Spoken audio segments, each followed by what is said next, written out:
Hello, everyone, and welcome back to Western Flavors. In our last episode, a face from the past returned with news that changed everything. Ashley Stanton arrived in Hudson bearing incredible gifts, a GoFundMe campaign she'd secretly organized that raised nearly $250,000 from the equestrian community, plus a low-interest loan from her family foundation for another $150,000. The crushing financial burden that had been destroying Amy was finally lifted. Ashley's generosity came from genuine care for what Heartland represents, not just to the Fleming Borden family but to the entire community. Caleb and Ashley reconnected with mutual respect and comfortable friendship built on years of growth and maturity, honestly acknowledging their past marriage and subsequent divorces to other people. Ty struggled with practical veterinary application during a colic case with Scott, his knowledge present but confidence still rebuilding slowly. The episode ended with Caleb gathering courage to ask Ashley for coffee, and her pleased agreement to a casual date between old friends exploring new possibilities. If you're enjoying this season, please hit that like button and subscribe so you never miss a chapter. Quick note before we jump in, I've been using NordVPN and NordPass, and they've been game changers for my online security. NordVPN encrypts your connection so no one can track what you're doing online, and NordPass securely manages all your passwords so you don't have to remember dozens of them. If you subscribe through my link in the description, you'll get a huge discount, up to 73% off on a 2-year plan for NordVPN and 53% off on NordPass. Plus, I'll earn a small commission from your purchase, which really helps support Western Flavors. Alright, let's get into it. Today, first steps are taken toward new beginnings while the past makes its presence known in unexpected ways. Caleb and Ashley's coffee date reveals deeper feelings than either anticipated. Amy discovers that learning to rest is harder than learning to work. Ty experiences a small but significant breakthrough that restores a fragment of his shattered confidence. And at the construction site, the past literally surfaces when workers discover artifacts that connect the living to those they've lost. This is a story about moving forward while honoring what came before, about second chances built on lessons learned, and about finding pieces of people we love in the most unexpected places. Sunday morning dawned bright and unseasonably warm over Hudson, one of those perfect autumn days that felt like summer's last gift before winter's inevitable arrival. At Fairfield Estate, Caleb Odell stood in front of the guest bathroom mirror, changing his shirt for the third time and feeling ridiculous about the entire situation. It was just coffee. Just a casual afternoon meeting between old friends who happened to have once been married to each other and then divorced other people and were now potentially interested in exploring whether second chances were actually possible. Nothing complicated about that at all. He settled on a simple button-down, not too formal, not too casual, and headed downstairs where he found Ty in the kitchen making coffee.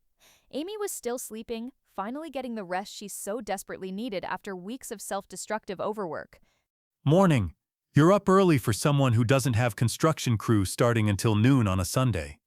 Can't sleep. Too nervous about this afternoon. It's just coffee with Ashley. You two seemed perfectly comfortable together yesterday.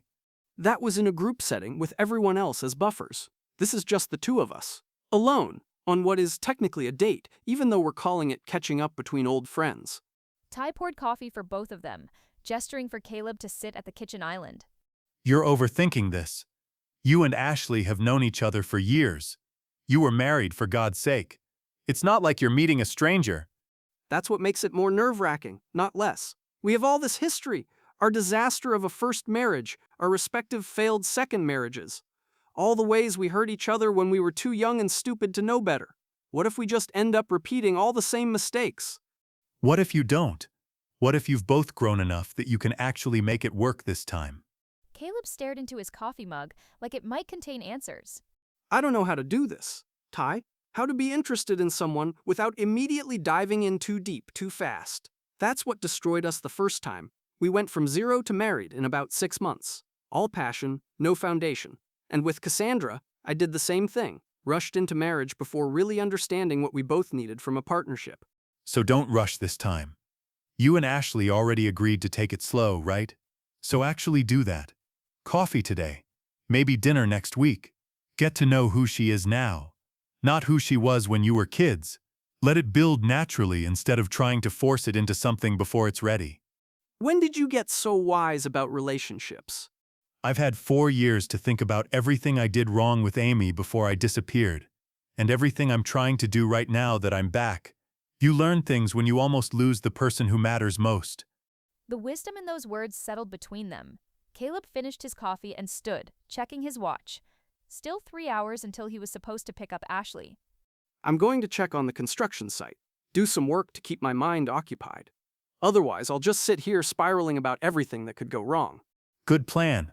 I'm heading out to observe Scott with a case this morning. Routine lameness evaluation, but he thought it would be good practice for me. How's that going? The veterinary studying? Ty's expression flickered with uncertainty and frustration. Slowly, I have the theoretical knowledge, but applying it confidently in real situations is still difficult. I second-guess everything, doubt every instinct. It's like my brain knows what to do but can't quite trust itself to actually do it. Sounds like we're both dealing with confidence issues. You with veterinary medicine, me with relationships. Maybe we're both just overthinking things that would be easier if we trusted ourselves more. Maybe. Or maybe we're both smart enough to be cautious after we've failed before. Cheerful thought to start the day with? They both laughed, the tension breaking slightly. Whatever challenges they were facing, at least they were facing them with friendship and support rather than isolation. Upstairs, Amy woke naturally around 8 late for her, but still earlier than her exhausted body actually needed. She lay in bed for a moment, her mind immediately beginning its familiar routine of mentally scheduling the day, which clients needed check-ins, which training sessions required planning, which horses needed... Wait, she had no clients today, no training sessions scheduled, no horses requiring immediate attention. She deliberately kept her schedule clear, following Lisa's and Ty's advice to actually rest instead of just paying lip service to the concept. So why did lying in bed feel so wrong? Why did her muscles twitch with the need to be doing something productive? Why did rest feel like failure? She forced herself out of bed and downstairs, finding Lisa already in the kitchen preparing breakfast with the efficiency of someone who'd been running households for decades. Good morning, coffee's ready. I made extra since we have a full house today. Thanks. Has Ty left already? About 10 minutes ago. He's observing Scott with a lameness case, and Caleb was here earlier, nervous about his coffee date with Ashley this afternoon. That's sweet. They both deserve happiness. They do, and so do you, Amy. Which means actually resting today like you promised. No clients, no training plans, no work. Just rest. I know. I'm planning to rest. But even as she said it, Amy's mind was cataloging tasks she could accomplish. The temporary tack room at Fairfield could use reorganizing. Several clients had left messages she could return. She could review training notes and plan future sessions. There was always something productive to do if you looked hard enough. Amy, I can see your brain working. You're already planning tasks, aren't you? No. Maybe. I just don't know what to do with a completely empty day. I'm not used to having nothing scheduled. Then this is good practice. Learning to rest is a skill, just like anything else, and you need to learn it before you burn yourself out again. Amy nodded, knowing Lisa was right but having no idea how to actually implement it. Her entire identity for weeks had been built around constant work, constant movement, constant productivity. Who was she if she wasn't working? Across town, Ashley Stanton sat in her hotel room reviewing work emails and trying not to obsess about the afternoon's coffee date. She'd agreed immediately when Caleb asked yesterday, but now in the bright light of morning, she was second-guessing everything. What if this was a mistake? What if they both idealized each other during their time apart, and the reality of spending time together would just reveal all the same incompatibilities that had destroyed their marriage the first time? What if she was setting herself up for heartbreak by exploring feelings for someone she'd already failed with once? Her phone buzzed with a text from Caleb. Still on for 2 p.m.? New cafe on Main Street? She stared at the message for a long moment before typing back. Absolutely, looking forward to it. And she was, despite the nerves. That was the confusing part. She was genuinely excited to spend time with Caleb, to talk with him, to see if this new connection they'd felt yesterday was real or just nostalgic imagination. She spent the next several hours working, responding to client emails, reviewing project proposals, handling the business details that kept her consulting firm running smoothly. Work had always been her safe space, the place where she felt competent and in control. Unlike relationships, which had consistently proven to be her weak point, at 1:30, she changed into casual but nice clothes, jeans and a sweater that was comfortable but flattering. Not trying too hard, just appropriate for coffee between old friends who might become something more. Caleb picked her up at her hotel at exactly 2 o'clock, looking nervous and endearing in his button-down shirt and jeans. They drove to the new cafe in slightly awkward silence, both of them clearly overthinking the situation. The cafe was perfect. Cozy without being romantic, busy enough that they weren't conspicuously alone, but quiet enough for actual conversation. They ordered coffee and found a table by the window, and for several minutes just made small talk about the weather and Hudson's changes since Ashley had been gone. Finally, Ashley laughed at the absurdity of their careful politeness. This is ridiculous. We were married. We've seen each other at our absolute worst. Why are we acting like nervous teenagers on a first date? Because we want it to go well? Because we're terrified of messing it up again? Fair points. Okay, let's just be honest. Completely honest. About everything. Everything? Everything. Our past, our present, what we want, what we're afraid of, all of it. If this is going to work at all, it has to be built on honesty this time, instead of just chemistry and hope. Caleb took a breath and nodded. Okay, honesty. I'll start. I never stopped thinking about you after our divorce. Every relationship I tried after that failed because I was comparing everyone to you. Cassandra was wonderful, and I cared about her deeply, but I couldn't love her the way she deserved because part of me was still hung up on you. The confession hung between them. Ashley's eyes widened slightly. I did the same thing. Marcus was successful and kind and everything I thought I wanted, but I couldn't fully commit to him because I kept comparing our relationship to the passion we had. I know that passion burned us both, but I also missed it. Missed feeling that alive with someone. But passion without foundation doesn't work. We learned that the hard way. So what if we tried to build foundation first, this time? Really get to know each other as the people we are now, not the kids we were then. Build friendship and respect and partnership before jumping into the intense feelings. Is that even possible? When we're sitting here and all I can think about is how beautiful you look and how much I want to kiss you? Ashley laughed, pleased and flustered. See, that's the Caleb I remember. Direct and honest about feelings. I missed that. Marcus was always so measured and careful with emotions. Sometimes I felt like I was too much for him. Too intense, too passionate, too me. You were never too much. I was just too immature to handle all of who you were. I wanted you to be someone simpler, someone who fit into my rodeo lifestyle without questions or needs of your own. That was my failure, not yours. And I wanted you to be someone more ambitious in ways I valued.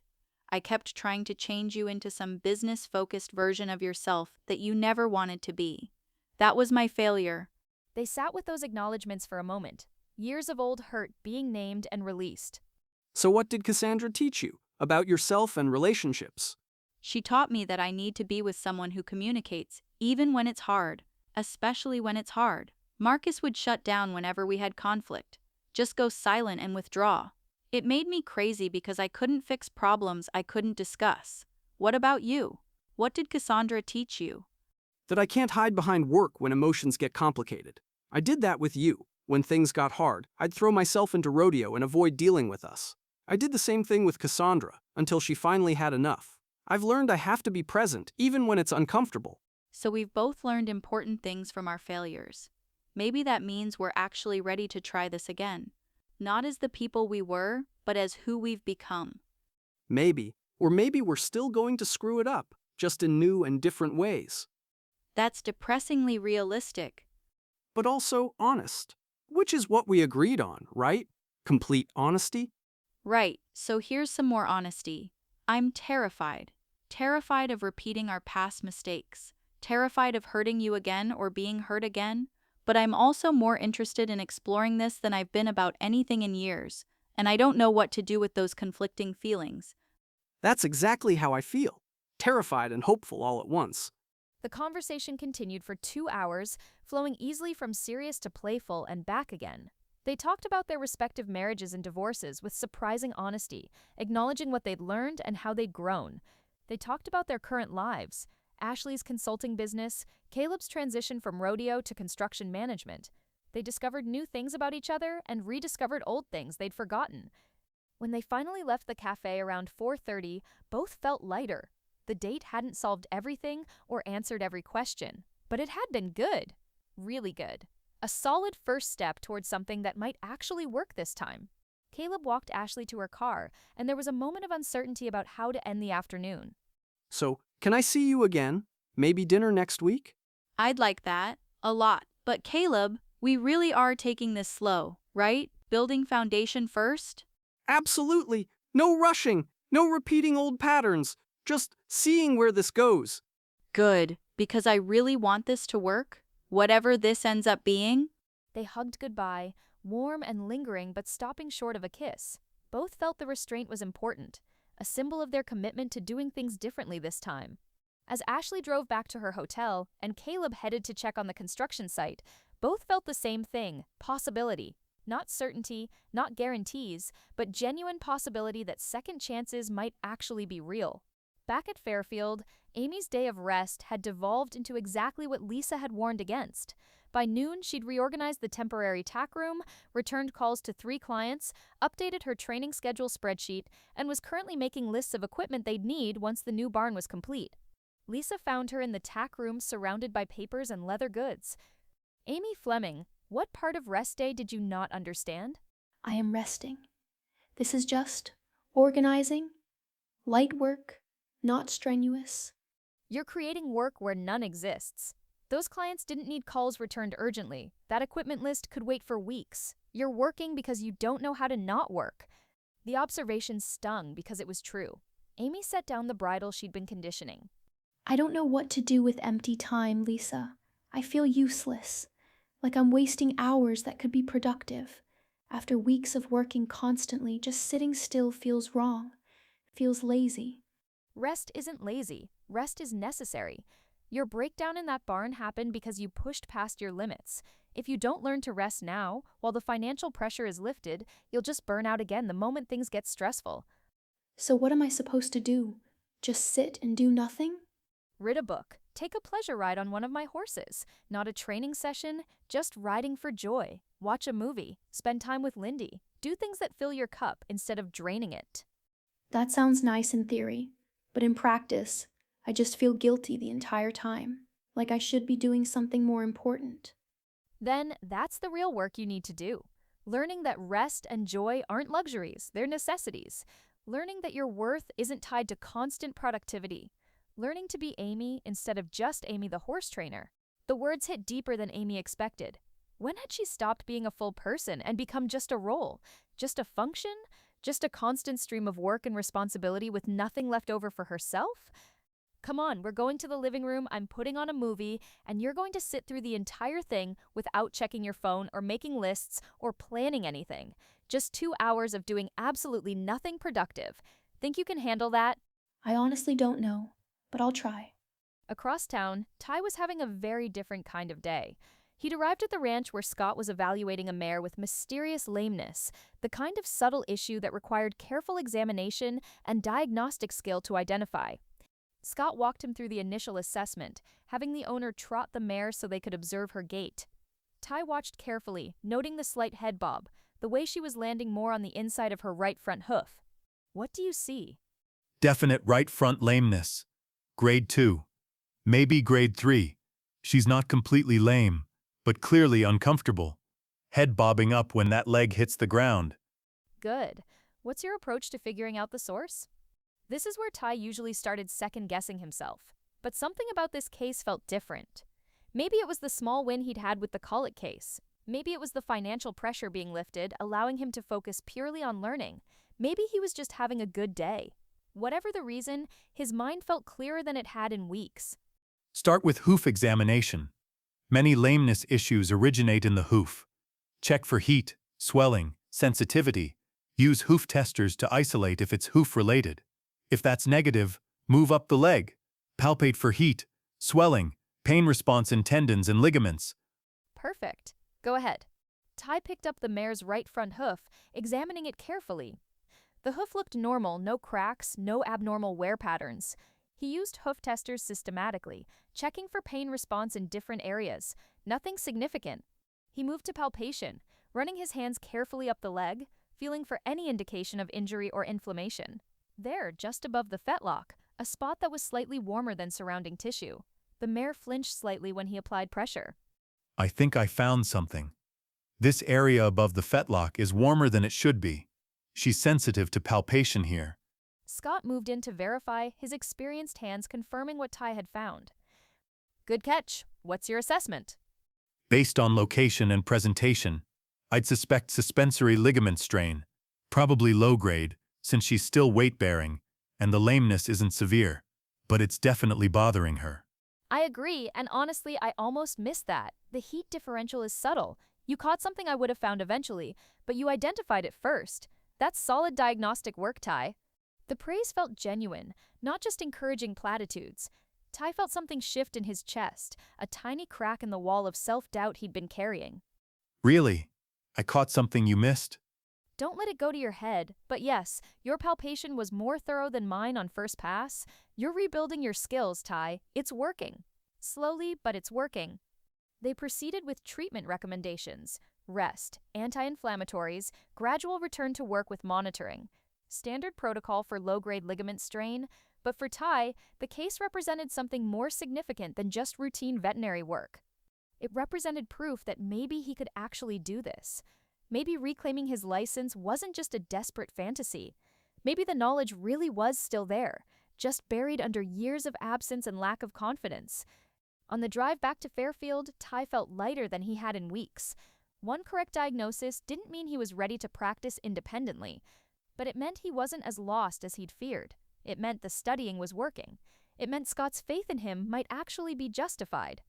At the Heartland construction site, Sunday work continued despite it being the weekend. Caleb had authorized overtime to accelerate the timeline now that financial constraints were lifted. A crew of 6 worked on excavating the foundation area, preparing for concrete forms to be set the following week. One of the workers, a guy named Derek, who'd been with Caleb's company for years, was operating the small excavator when his bucket struck something solid that definitely wasn't rock. He stopped immediately and climbed down to investigate. Buried in the rubble about 3 feet down was a wooden box. Old, weathered, but remarkably intact given it had survived a fire and been buried under tons of debris. Derek carefully freed it from the surrounding earth and opened it. Inside were items that made his breath catch: notebooks with handwriting on the covers, photographs, what looked like a man's wedding ring, various personal effects that had somehow survived destruction. He immediately called Caleb, who just dropped Ashley at her hotel and was heading back to check on progress. "Boss, you need to get here. We found something. Something important." Important? How? Is there a problem with the foundation? "No, nothing like that. Just, you need to see this and probably call the family." 10 minutes later, Caleb stood at the excavation site, staring at the box Derek had carefully set aside. Even without opening it fully, he recognized Jack's handwriting on one of the visible notebooks. His throat tightened. Stop work. Don't excavate anything else until the family gets here. This needs to be handled carefully. He called Lisa first, then Amy and Ty. Within 30 minutes, the entire family was gathered at the construction site. Amy, Ty, Lindy, and Lisa, standing in a circle around the weathered wooden box that had emerged from the rubble like a message from the past. Lisa knelt beside it with shaking hands, carefully pulling out items one by one. Jack's journals, at least 5 of them, spanning decades. Marion's training notes from when she first started working with troubled horses. Family photographs from various eras. Jack and Lisa's wedding, Amy as a child with Marion, Tim holding infant Lou, and there, wrapped carefully in cloth, Jack's wedding ring that he'd thought lost years ago. He looked everywhere for this ring, tore apart the house searching. He was convinced he'd lost it while fixing a fence or working with horses, and here it was, in a box buried in rubble all along. She held the ring carefully, tears streaming down her face. Amy moved to sit beside her, going through the photographs with wonder and pain. Lindy knelt on Lisa's other side, carefully opening one of Marion's notebooks and beginning to read aloud. Working with traumatized horses requires patience above all else. They've been hurt by humans and have every reason not to trust us. The work isn't about dominating or controlling. It's about building relationship, about proving through consistent, gentle presence that not all humans will hurt them. Some days the progress is invisible. Some days it feels like you're moving backwards. But trust, once earned, is the foundation everything else builds on. The words hung in the air. Marion's voice, speaking across decades, articulating the philosophy that had defined Heartland for generations. That's exactly what she used to tell me, almost word for word. I'd forgotten until just now how she phrased it. Trust is the foundation everything else builds on. It's what you've been teaching Lindy, the same principles, passed down through generations. They sat together for a long time, going through the artifacts carefully. Jack's journals chronicled daily life on the ranch, weather patterns, horses worked with, repairs completed, occasional philosophical musings about legacy and purpose. Marion's notes detailed her developing understanding of horse psychology and training methodology. The photographs captured moments of joy and ordinary life that had seemed insignificant at the time, but now felt precious beyond measure. Finally, Lisa spoke what everyone was thinking. We can't just pack these away in storage. They're too important. They represent everything Jack and Marion built here, everything we're trying to rebuild. What if we created a memorial display? In the new barn, a glass case showcasing some of these items. Visitors could see them, understand the history and philosophy behind Heartland. We could dedicate the barn entrance to Jack and Marion, plaques with their names and dates, maybe a quote from Marion's notes. And we could include a timeline of Heartland's history, when Marion first started, when Jack took over after she died, when Mom continued the work, showing how the legacy passed through generations. I love that idea. We can design something beautiful and meaningful. Make it the first thing people see when they enter the new barn. A physical reminder that Heartland is bigger than any one generation. The crew had respectfully moved away to give the family privacy, but Derek approached Caleb quietly. "Boss, there might be more. We stopped digging when we found this, but there's definitely more debris in this area. Could be other things buried." Mark the area carefully. No more excavation here without the family present. If there are more artifacts, they need to be recovered carefully and respectfully. As the sun began setting, casting golden light across the construction site, the family stood together holding pieces of the past that had survived fire and burial. Around them, the framework of the new barn rose like bones of something being reborn. Past and future converging in a single moment. Caleb's phone buzzed with a text from Ashley. "Thank you for this afternoon. I haven't felt this hopeful about anything in years. Dinner next week?" He smiled and replied, "Absolutely. Same here." Amy stood beside Ty, holding one of Jack's journals, reading an entry from a decade ago. Jack writing about the importance of preserving what Marion had built, about his determination to protect Heartland through every crisis, about his belief that some legacies were worth any sacrifice to maintain. He never gave up. Through everything Marion's death, financial struggles, changing markets, all of it, he never gave up on this place. And neither will we. We're building on what they started, adding our own chapter to the story while honoring theirs. Lindy held Marion's training notes carefully, reading passage after passage, absorbing wisdom that had been written before she was born, but felt timeless and true. Can I keep reading these? Marion's notes? I want to learn from her. Even though I never got to meet her. Of course. She'd want that. Want her knowledge passed down through the family. As darkness fell and everyone prepared to head back to Fairfield, they gathered the artifacts carefully. The box would come home with them, its contents preserved and honored rather than buried and forgotten. Tomorrow they'd begin planning the memorial display. Tomorrow construction would continue on the physical building. Tomorrow Caleb and Ashley would continue carefully exploring their second chance. Tomorrow Ty would continue rebuilding his skills one case at a time. Tomorrow Amy would keep learning that rest wasn't weakness. But tonight, they stood together holding pieces of people they loved, feeling connected to something larger than themselves. Past, present, and future woven together. Legacy and loss and hope all intertwined. And somehow, standing there in the gathering darkness surrounded by construction equipment and rising barn framework and artifacts that had survived fire, it felt like Jack and Marion were there with them. Not gone, just transformed. Living on through the work, through the legacy, through the family that refused to let what they'd built be forgotten. That concludes today's episode of Heartland. Caleb and Ashley's coffee date revealed deeper feelings than either expected, their honest conversation about past mistakes and lessons learned, creating foundation for something new built on mature understanding rather than just chemistry. Amy struggled to actually rest despite having no scheduled work, her inability to stop moving exposing how deeply she'd tied her identity to constant productivity. Ty experienced a small but significant breakthrough when he caught a subtle lameness issue even Scott had initially missed, providing hope that his skills really were rebuilding.